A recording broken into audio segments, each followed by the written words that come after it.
Bonjour à toutes et à tous, bienvenue à la 22e journée d'archivistique d'Angers, intitulée Données à voir, la visualisation des documents et des données, nouvelles frontières de l'archivistique. Donc, je suis Angèle Beneteau, vice-présidente de l'AIDA. Merci. Ah, je parle aussi fort. Parfait, merci. Donc, je suis vice-présidente de l'AIDA et c'est pour ça que je suis ici, parce que l'AIDA était à l'origine de cette journée d'études en 2001. Je suis un peu malade, pardon, mais qui est désormais une partenaire fidèle à cette journée. Je remercie les étudiants et les étudiantes qui organisent d'ailleurs cette journée et cet événement de A à Z de m'avoir invité à prendre la parole aujourd'hui pour ouvrir cette 22e journée d'archivistique d'Angers.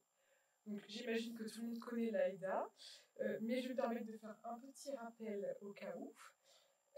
Donc l'AIDA, c'est l'association des étudiants et des diplômés en archivistique d'Angers. Elle a été créée en 1995 avec plusieurs objectifs.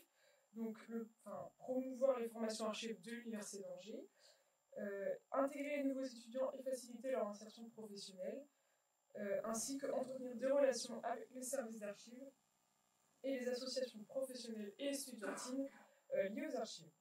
Donc, ces membres ils sont composés d'étudiants et de diplômés extrêmement motivés, puisque nous sommes prêts à nous réunir à 9h le samedi matin. Donc l'AIDA se distingue par la variété de ses projets, ce qui en fait une association particulièrement dynamique. On publie par exemple 2 fois par an la revue Archivore, où les étudiants et professionnels, qu'ils soient archivistes ou non d'ailleurs, proposent des articles autour des archives. Et tous les numéros sont consultables sur notre site internet gratuitement, aida.fr. Un autre exemple d'initiative, cette année encore, les étudiants de master et de licence professionnelle ont pu bénéficier de visites de services d'archives qui ont eu lieu à Angers. Elles sont très variées, ils ont pu se rendre au diocèse, à l'université d'Angers ou encore hier à l'agence de la transition écologique. Donc j'en profite d'ailleurs pour remercier les professionnels qui ont accepté d'accueillir ces étudiants. Dernièrement, on a également créé une affiche que vous pouvez acheter via notre site internet, aujourd'hui exceptionnellement dans le hall d'accueil. Cette affiche, que j'ai d'ailleurs oublié d'emmener ici, donc vous irez la voir dans le hall, reflète la variété des lieux d'exercice, des missions et des différents profils d'archivistes qui sont extrêmement variés. Toujours dans une perspective de valorisation du métier, l'AIDA mène actuellement une enquête sur le poste d'archiviste exerçant en entreprise. Donc le questionnaire a été récemment publié, il sera partagé plus largement et je vous invite à y répondre d'ailleurs si vous êtes concerné par ce poste. Enfin, nous proposons également des profils et des portraits d'archivistes sur notre site internet et nous organisons des tables rondes d'ateliers sur les pratiques professionnelles. Donc maintenant que j'ai fait ma petite publicité pour l'AIDA, on va passer au sujet qui nous réunit tous et toutes aujourd'hui, la visualisation des données. Donc le fait de rendre visibles des choses qui ne le sont originellement pas. Alors c'est vrai que quand on pense au sujet dans un premier temps, moi j'ai vu le film Matrix, des lignes de binaire qui défilent à l'infini. Mais au final, plus concrètement, c'est la traduction visuelle d'un ensemble de données peu lisibles qui peuvent servir ou devenir des outils de communication et de décision, mais aussi à de nouvelles opportunités de consulter des données de manière plus interactive. Et c'est vrai qu'à l'ère du numérique, les outils de visualisation deviennent et sont devenus omniprésents dans notre quotidien. Les archivistes s'en sont emparés, évidemment, parce qu'on manque toujours de temps, donc dès qu'on peut l'utiliser, on le fait. Et ça marque vraiment une évolution de nos pratiques métiers, et je pense qu'on aura évidemment l'occasion d'en parler aujourd'hui. Donc, cette journée, elle a été organisée en 3 axes. Donc, le premier porte sur un état des lieux des outils créés et la manière dont les archivistes s'en sont emparés sous leurs diverses formes. C'est vrai qu'il existe de nombreuses initiatives d'outils de visualisation mises en place sous des formes très différentes et par des moyens très différents. Donc, cet axe permettra d'en découvrir certaines. Le deuxième axe évoque les enjeux auxquels les archivistes font face pour mêler la visualisation et les principes archivistiques. C'est effectivement des réflexions importantes dans un moment où le numérique bouleverse les théories archivistiques, de se demander comment et quel impact la visualisation des données peut avoir sur ces principes. Et enfin, le dernier axe nous questionne sur les pratiques du métier d'archiviste et son périmètre dans le domaine de la visualisation des documents et des données. Toutes ces nouvelles réflexions et expériences exprimées dans les 2 premiers axes nous amène à se demander évidemment quelles sont les nouvelles missions et les outils de l'archiviste à l'avenir ou dès maintenant, et ainsi que son rôle dans leur appréhension. Donc cette journée s'annonce encore une fois très riche. N'hésitez pas tout au long de la journée à relayer les publications réalisées sur les réseaux sociaux par les étudiants. N'hésitez pas non plus à en créer de nouveaux avec le hashtag JA 2024 et à faire part de vos réflexions lors des moments d'échange ici ou sur les réseaux sociaux. Donc au nom de l'ensemble des membres de l'AIDA, je tiens donc à vous exprimer notre fierté de soutenir et participer à cet événement qui, chaque année, met en lumière la diversité et la complexité de notre profession. Le nombre de participants et de partenaires témoigne d'ailleurs de la capacité des organisateurs à produire un programme de qualité sur une thématique pourtant donnée avec un temps très limité. Donc, je vais désormais laisser la parole à Éric Pierre, directeur de l'UFR Lettres, Langues et Sciences Humaines de l'Université d'Angers, et enfin de déclarer ouverte cette 22e journée d'archivistique d'Angers. Merci.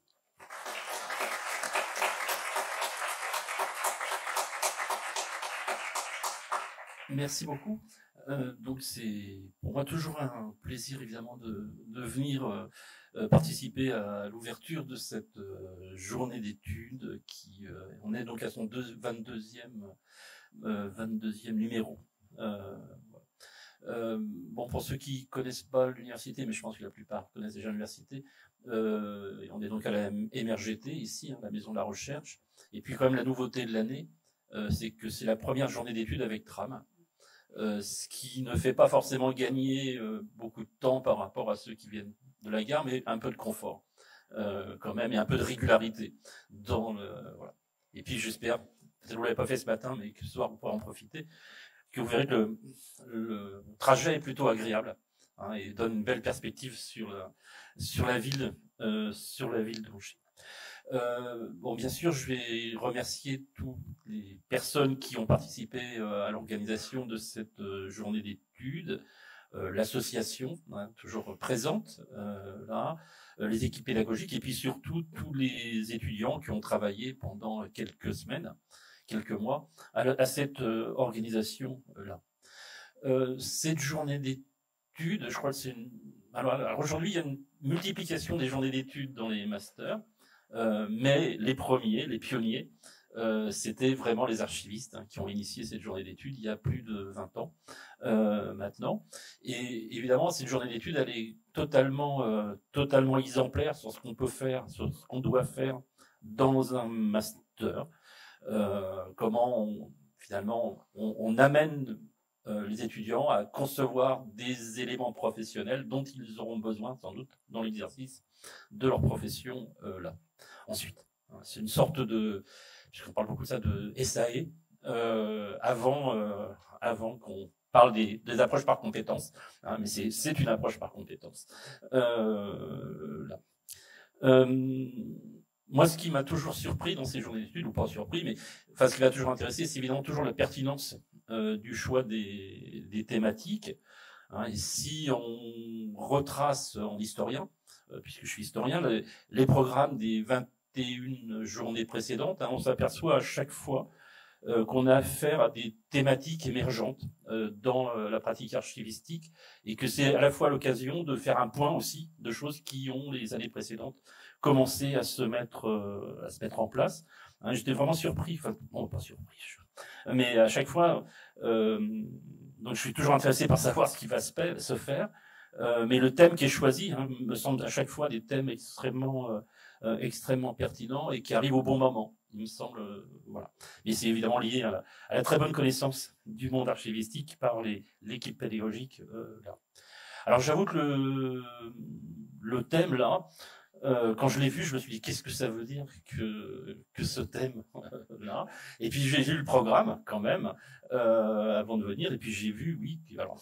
Sous visualisation, il y a beaucoup de choses différentes, hein, beaucoup d'éléments différents, mais on voit bien hein, que c'est un thème très présent, très actuel.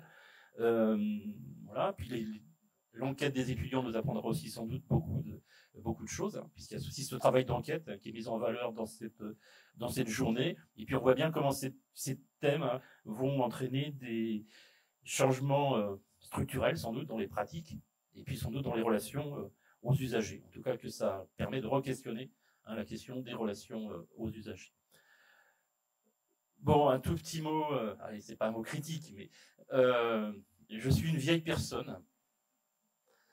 Et les vieilles personnes, des fois, ont un peu de mal avec la modernité.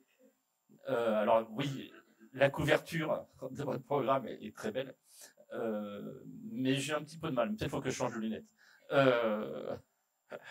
Voilà. Alors, bon, non, plus sérieusement, on va bien, c'est une création. Alors, je travaille dans une revue, enfin, je participe au comité de rédaction dans une revue où on a des choses un peu comme ça sur la couverture de la revue, mais aussi, il faut faire attention à la question de l'accessibilité. Il faut aussi penser à ça quand on fait des choses. La question de l'accessibilité, pour nous, elle est très importante aujourd'hui à l'université, hein, puisqu'on met aussi de plus en plus de documents visuels pour les étudiants. On doit aussi réfléchir comment les étudiants qui sont en difficulté peuvent accéder aux documents, lire ces documents. Voilà, c'est juste. Et sinon, c'est une très belle création. Là. Bon, c'était mon petit mot personnel. Sinon, ben, je vais vous souhaiter vous remercier à nouveau, et puis vous souhaiter une très belle journée. Je vais essayer de repasser. Pour moi, il y a toujours un moment très émouvant à ce moment-là, c'est le prix Poinsotte, qui est une collègue avec qui j'ai beaucoup travaillé dans les années, il y a très longtemps, 95, enfin 98, 2000. Donc voilà. Donc, je vous souhaite une très très très bonne journée. Profitez bien de ce temps d'échange. Merci.